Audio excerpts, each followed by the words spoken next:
오늘 8과 다 펴시겠습니다. 37페이지입니다. 8과 37페이지.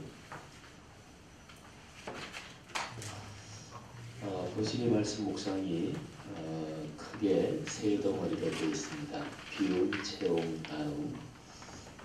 이 세 덩어리는 논리적으로 잘 연결되고 또 아주 기억하기 쉽습니다.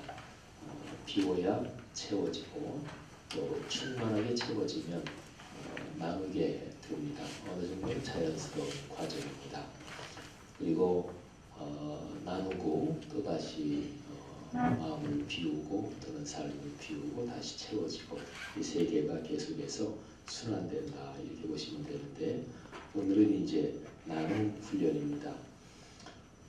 신앙생활 하시면서 보통 큐티라고 하는 거 이렇게 해보신 분들 그런 분들은 이제 삶에서의 실천을 적용 이런 표현을 아마 많이 들으셨을 거예요. 그것도 참 좋은 표현입니다. 그러니까 하나님의 말씀을 내 삶에서 실제로 실천하는 거니까 삶에 적용한다 이런 거니까 아주 참 좋은 표현입니다.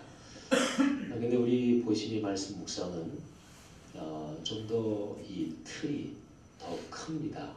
그러니까 보통 하나님 말씀을 적용한다 이 정도가 아니라 근본적으로 그리스도인의 삶은 말씀을 적용하고 실천하는 거 맞는데 그거를 큰 틀에서 보면 그리스도인의 삶 자체를 나눔과 섬김의 삶이라고 얘기할 수 있습니다. 얘는 삶의 어떤 근본적인 태도 또는 자세를 말하는 거죠. 그리스도인은 어떤 사람들인가?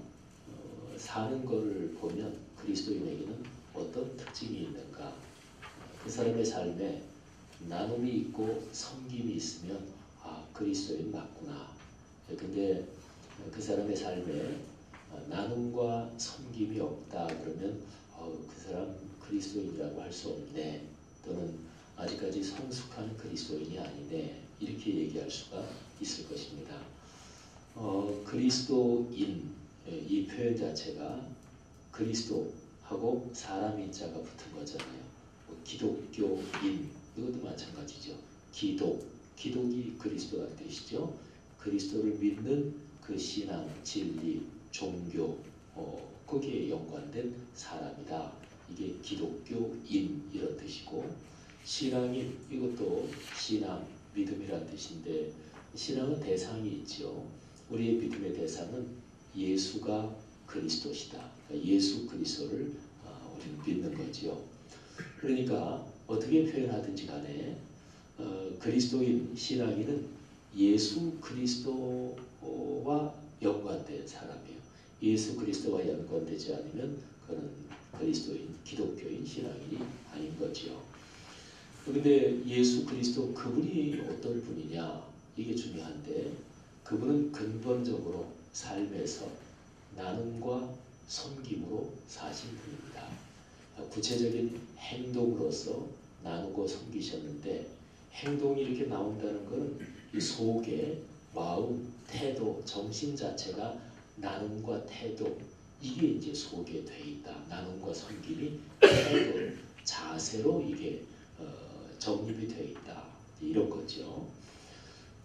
예수 그리스도를 이제 신학자들이나 성경학자들이 하는 얘기 중에서 아주 유명하고 또 멋지고 중요한 얘기가 있습니다.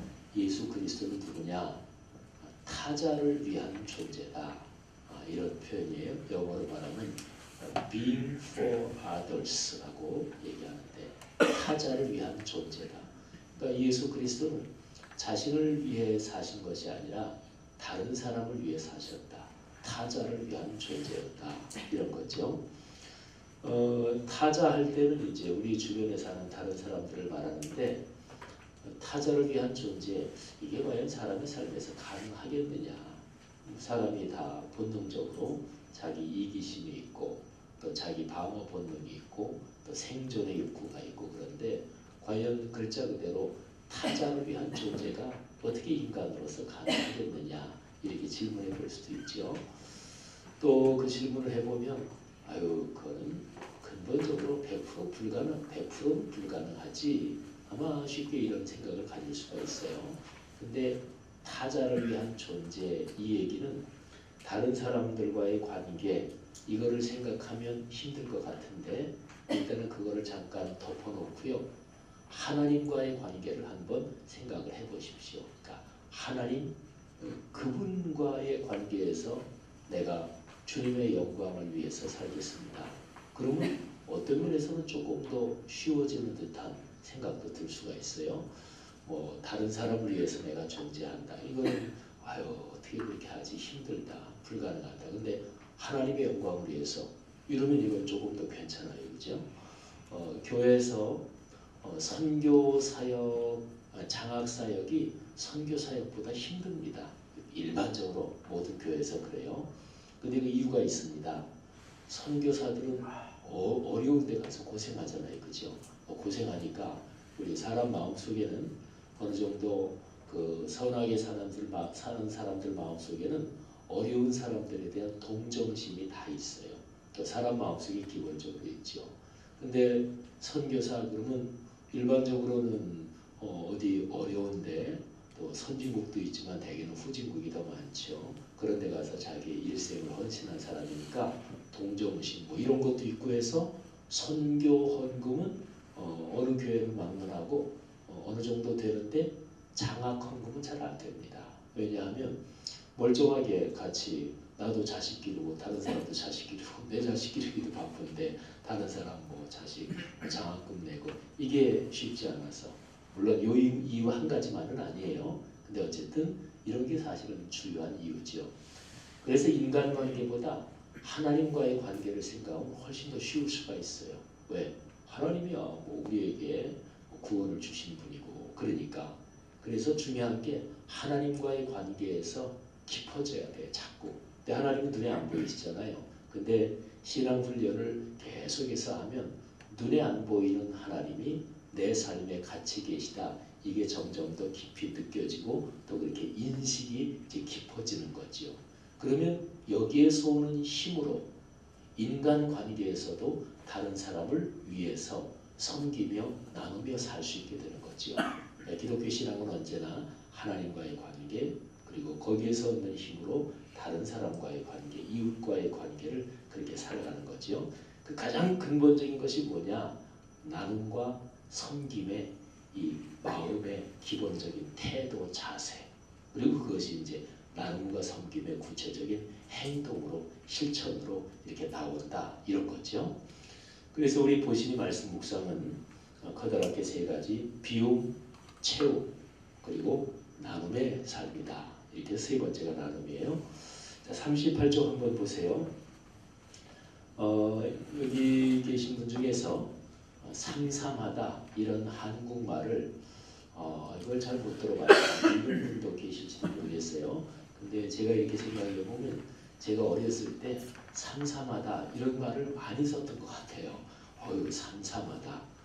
삼삼하다는 말이 눈에 보이는 듯이, 그러니까 눈에는 안 보이는데 꼭 눈에 보이는 듯이 생생하고 손으로 잡힐 듯이 그렇다. 그리고 이제 이게 뭐 나쁜 것보다는 주로 좋을 때 많이 쓰이는 거예요. 삼삼하다 이게 그런 뜻이거든요. 근데 그런 한국말을 한번 삼삼이 1, 2, 3, 그 3으로 한번 생각을 해서 말씀 묵상은 삼삼하다. 근데 3, 아라비아 숫자로.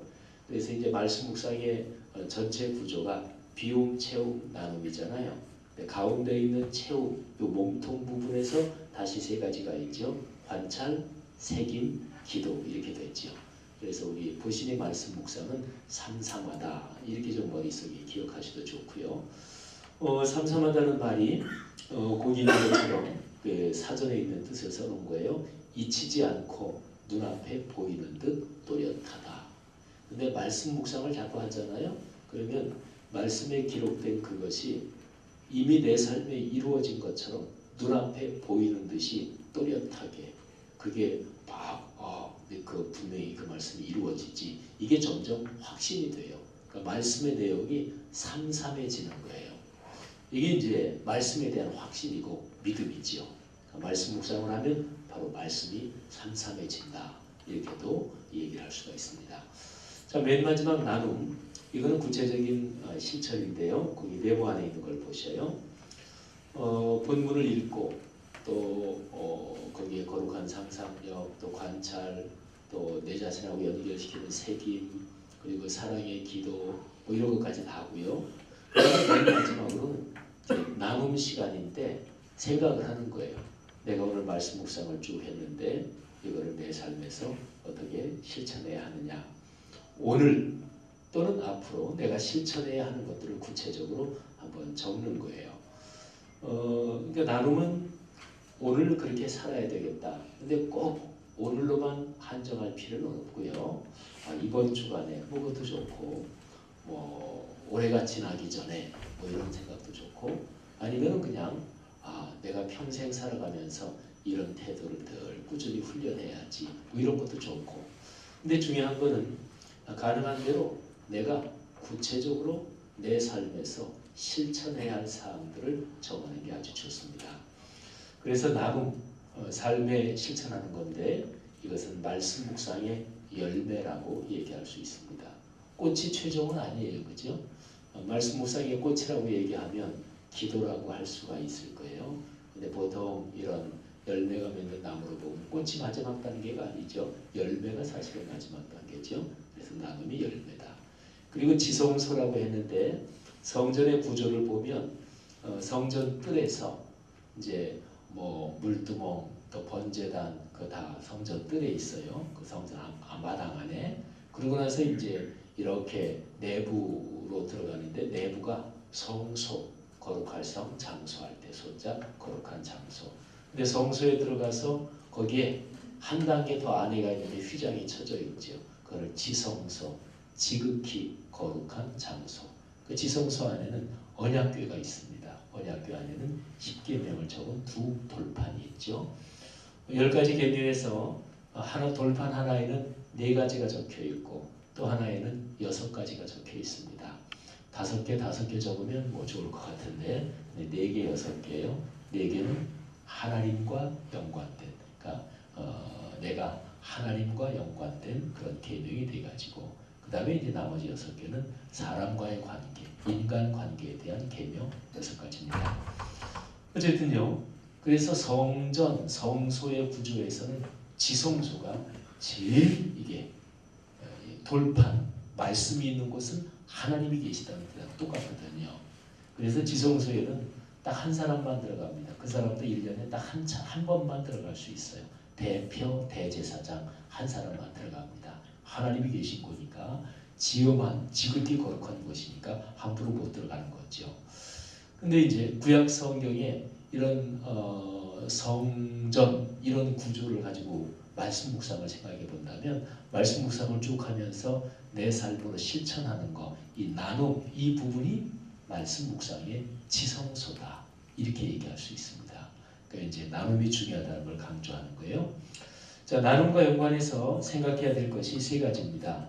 첫째가 실천, 두 번째가 변화, 세 번째가 전망. 전망은 이렇게 앞을 내다본다 이런 거죠. 자, 1번 실천, 그 옆에 있는 거를 같이 읽어보겠습니다.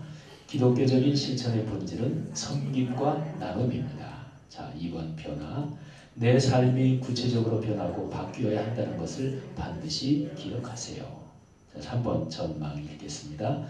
깨달은 말씀이 내 삶과 내가 사는 사회 그리고 더 나아가서 오늘의 세계에 뿌리 내리도록 방법을 생각하고 내가 구체적으로 실천할 것을 정하세요. 예. 여기에 특별히 전망에서요.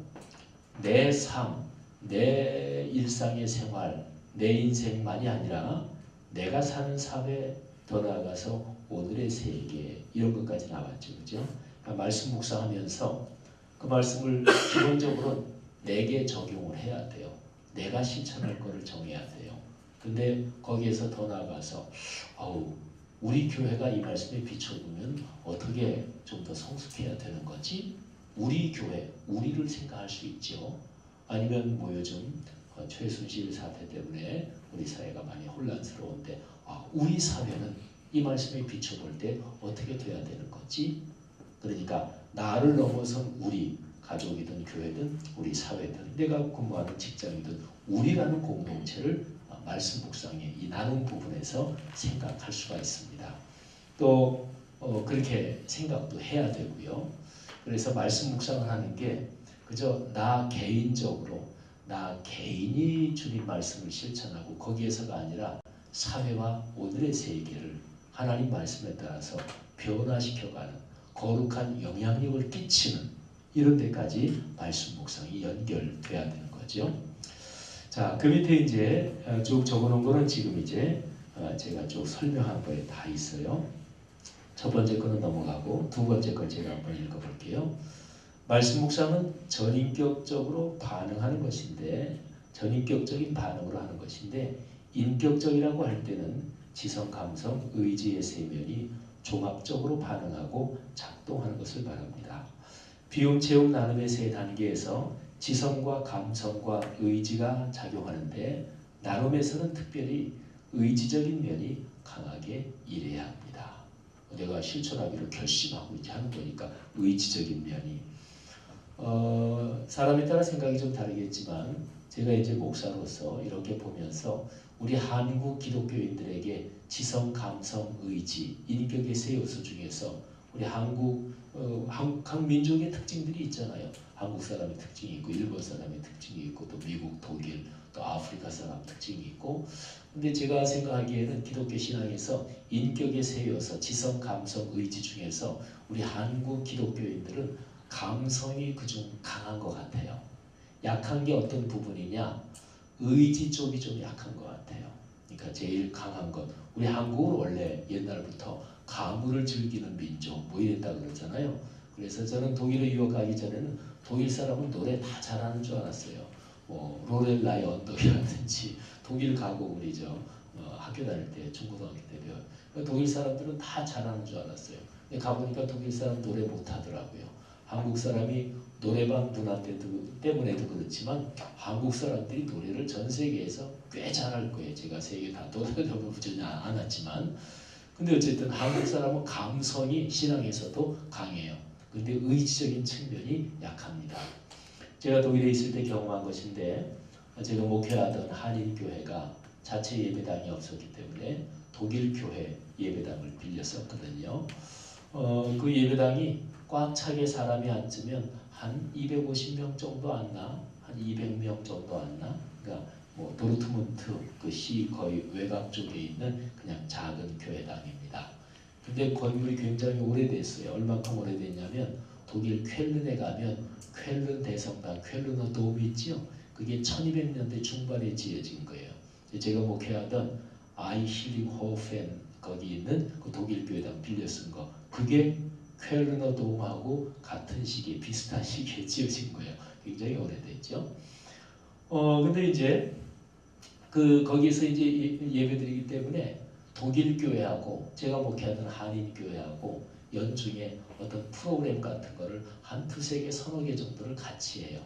근데 독일 교회는 1년에 한 번, 독일 말로 하면 게마인데 페스트, 우리말로 하면 교회 축제죠. 교회 잔치 이런 걸 해요. 그게 날씨 좋을 때 5월, 6월 이런 때 하는데 근데 그때 이제 음식도 만들어 갖고 와서 먹고 또 이제 음악회도 하고 또 뭐 친교 행사도 하고 그러죠. 우리 한인교회도 이제 같이 참여하는 거죠.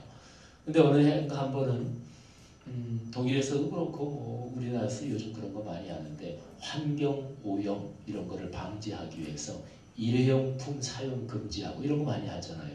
제가 독일에 있을 때 그런 얘기를 한 번은 게마인데 페스트 교회 축제 하는데 거기에 독일 교회 목사님, 담임 목사님하고 거기에 이제 우리말로 하면 장로님들 있죠. 그런 분하고 저하고 또 우리 교회 한인교회 대표하는 사람에서 같이 회의를 했어요.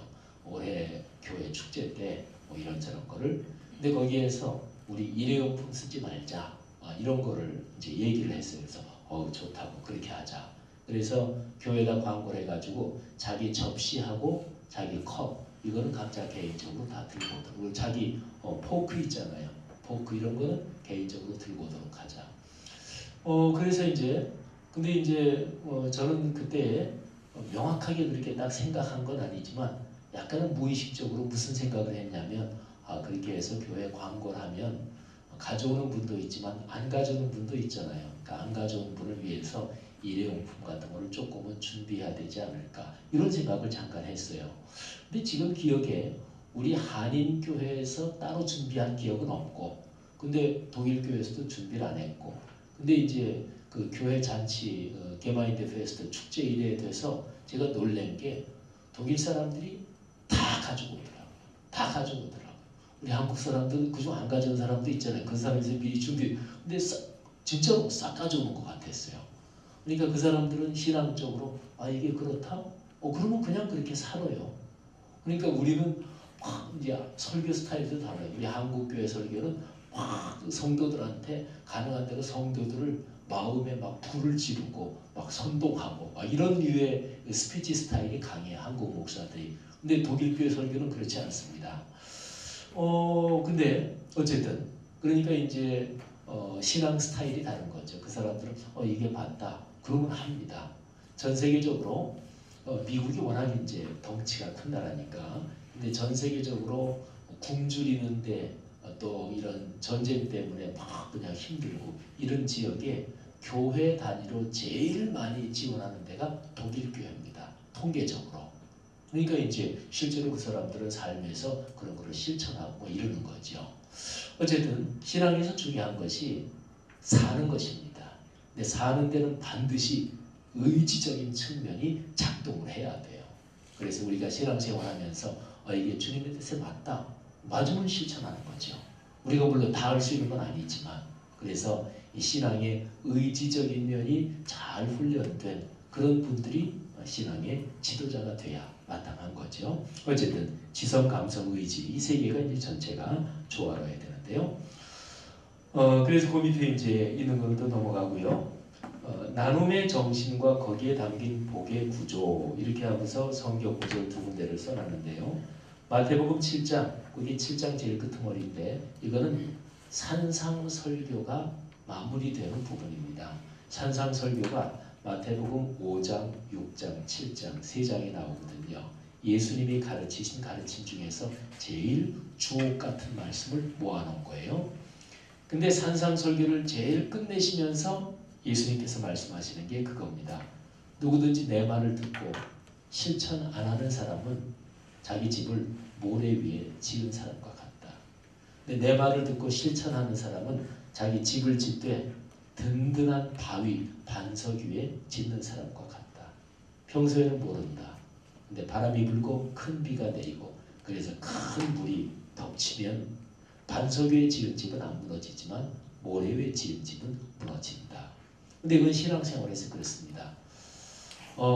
개인적인 삶에서 이런저런 어려움이 있을 때 말씀을 묵상하고 또는 설교를 듣고 하여튼 말씀과 연관해서 꾸준히 실천하고 이런 거를 훈련해온 사람은 어려움도 이겨냅니다.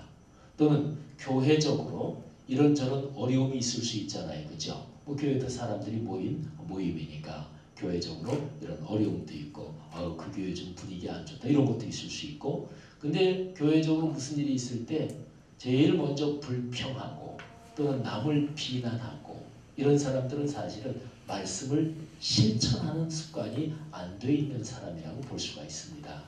말씀을 내 삶에서 실천하고 그러잖아요. 그러면 신앙이 성숙해질 수밖에 없고 그리고 내가 속한 어떤 집단에 어려움이 있다. 그럴 때 아유 왜 이래? 아유 우리 교회는 이래서 문제야. 아유 우리 회사는 꼭 이래서 문제야. 아유 우리 집구석 우리 집안은 맨날 이래. 이런 사람이 그 모임에서 중요한 인물일 수가 없잖아요. 그죠? 어떤 어려운 일이 생기면 아유 우리 집 일인데 내가 형제간에서 내가 좀 더 잘했어야 되는데 또는 회사 같은 데도 우리 회사에 대한 사랑하는 마음을 가지고 열심히 일을 해야 회사가 발전할 거 아니겠어요? 그래야 사원들도 쉬운 얘기로 물론 사장님이 좋아야 된다는 전제가 있지만 사원들도 보너스도 더 받고 회사가 발전해야 좋은 거잖아요. 그게 이제 쉽게 말하면 주인의식이 있죠. 이게 이제 기독교 신앙적으로도 마찬가지입니다. 자, 마태복음 7장 마지막에 그게 나오고 그 다음에 누가복음 10장 25절부터 37절은 어떤 율법 교사가 예수님한테 와서 계명 중에서 가장 큰 계명이 무엇입니까? 그 예수님이 당신이 율법 교사니까 잘할 거 아니냐? 당신이 한번 대답해봐라. 성경에서 뭐라고 써 있느냐? 그러니까 율법 교사가 예, 하나님 사랑, 이웃 사랑 둘로 요약할 수 있습니다. 그러니까 이제 예수님이 그래, 당신 대답이 맞다. 중요한 거는 그렇게 사는 거다. 사는 거다. 지식만이 아니라. 그러니까 율법교사가 그러면 이웃을 사랑한다. 예를 들어서 그 말을 생각할 때 이웃이 누가 이웃입니까? 하고 물어요. 그러니까 예수님이 거기에서 선한 사마리아 사람 이야기를 해주셔요. 근데 그 얘기를 다 해주시고 나서 예수님이 그 율법교사한테 강도 만나서 다 얻어맞아서 죽게 되고 있는 거 다 뺏긴 그 사람을 사마리아 사람이 도와줬는데 율법교사 당신도 사마리아 사람처럼 그렇게 살아야 된다. 이게 이제 25절부터 37절의 맨 마지막 결론이에요. 성경은 참 탁월한 책이고 뭐 당연한 얘기지만 근데 여기에 이 얘기 37절에서 이 얘기 덩어리가 끝나거든요. 근데 예수님이 말씀해 주시는 걸로 끝나요. 가서 너도 이와 같이 살아야 된다. 이와 같이 해라. 그리고 나서 그 율법교사가 예수님 말씀에 따라 그렇게 살았는지 안 살았는지 또는 율법교사가 예수님 그 최종적인 얘기를 듣고 어떻게 반응했는지 그 얘기는 없어요. 그냥 예수님 말씀으로 끝나요. 근데 이 말씀을 가만히 묵상하면 그게 율법교사가 어떻게 반응했는지 그게 안 나오기 때문에 꼭 내가 그 자리에 서 있는 것 같아요. 그러니까 그러니까 실제로 그런 거예요. 그 이야기의 구조가 율법교사한테 예수님이 말씀하신 게 성경을 읽는 독자한테 얘기하는 거예요. 너도 이 성경 말씀 묵상하는 너도 그렇게 살아야 된다. 그러니까 예수님이 해주신 얘기 가운데 어떤 면에서는 가장 중요한 얘기, 예수님이 사복음서에서 해주신 모든 사역 얘기 중에서 제일 중요한 거 한 5개 정도 꼽는다. 그러면 산상설교 이거는 당연히 들어가고 예수님이 가르친 모든 가르침 중에서 딱 한 덩어리만 뽑아라. 그러면 이거는 뭐 성경 연구하는 학자들 사이에 거의 이견이 없을 거예요. 산상설교 이렇게 딱 꼽을 거예요. 그 다음에 한 서너 가지 더 꼽는다면 이 선한 사마리아 사람 이야기가 들어가 있는 누가복음 10장 25절부터 37절입니다. 근데 이 두 가지에 전부 다 공통적인 것이 말씀을 알았으면 말씀대로 살아야 한다. 이런 거죠. 자, 나눔이 그렇게 중요해요. 사랑하는 여러분, 신앙생활 하면서 늘 나눔, 실천 이거로 우리 자신을 훈련하고 그래서 그리스도인으로서 참 품위 있고 또 행복한 그리스도인으로 사시기를 주의 이름으로 축복합니다. 기도하겠습니다. 하나님 은혜 감사합니다. 오늘 보시니 말씀 묵상법에서 나눔에 대해서 같이 생각하고 또 묵상했습니다. 우리 한 사람 한 사람이 인생길 걸어가며 하나님의 말씀을 내 삶의 모든 현장에서 말씀으로서 나누고 섬기는 귀한 인생이 계속되게 하옵소서. 감사합니다. 오늘 소그룹 모임을 또 축복해 주시옵소서. 예수 그리스도 이름으로 감사하며 축복하며 기도 올립니다. 아멘. 네, 감사합니다.